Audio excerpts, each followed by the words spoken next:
গত রাতে ভাত খাওয়ার পর অনেকগুলো ভাত বেঁচে গিয়েছিল।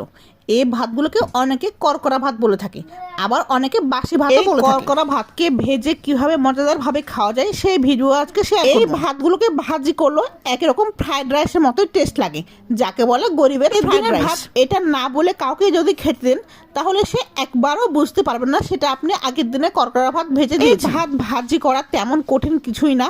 প্রথমে চুলাতে কড়াই বসিয়ে তেল দিয়ে দিতে হবে। 2 থেকে 3টা কুচি করে রাখা পেঁয়াজ এবং 3 থেকে 4টা কাঁচামরিচ চিড়ে রাখা দিয়ে দিতে হবে কড়াই। ভালো মতো নাড়াচাড়া করে পেঁয়াজ হালকা বাদামি রং হয়ে আসলে এর মধ্যে সামান্য পরিমাণ হলুদের গুঁড়া দিয়ে দিতে হবে। এবার হলুদটা সমস্ত পেঁয়াজের গায়ে লেগে যাওয়া পর্যন্ত 2 থেকে 3 মিনিট হালকা আঁচে ভাজতে হবে।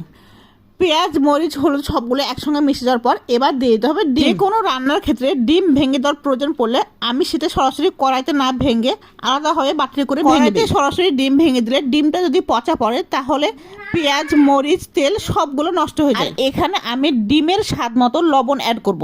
ভাতের সমপরিমাণ লবণ অ্যাড করলে ডিমটা লবণ বেশি হয়ে যাবে। ডিমটা কড়াইতে দেওয়ার সাথে সাথে খুন্তির সাথে নাড়াচাড়া করে ডিমটা একেবারে ঝুরাঝুরি করে দিতে হবে। সবগুলো ভালো মতো ভাজা ভাজা হয়ে আসলে আগের দিনে করকরা ভাত দিয়ে দিতে হবে। কড়াইতে ভাতগুলো দেওয়ার পর চুলার আঁচ মিডিয়াম টু লো হিটে রেখে 3 থেকে 5 মিনিট ভালো মতো ভেজে নিতে হবে। আমি খুন্তির সাহায্যে জমাট বেঁধে থাকা ভাতগুলো ছাড়িয়ে দিচ্ছিলাম যাতে সবগুলো ভাত ভালো মতো ভাজা হয়ে থাকে।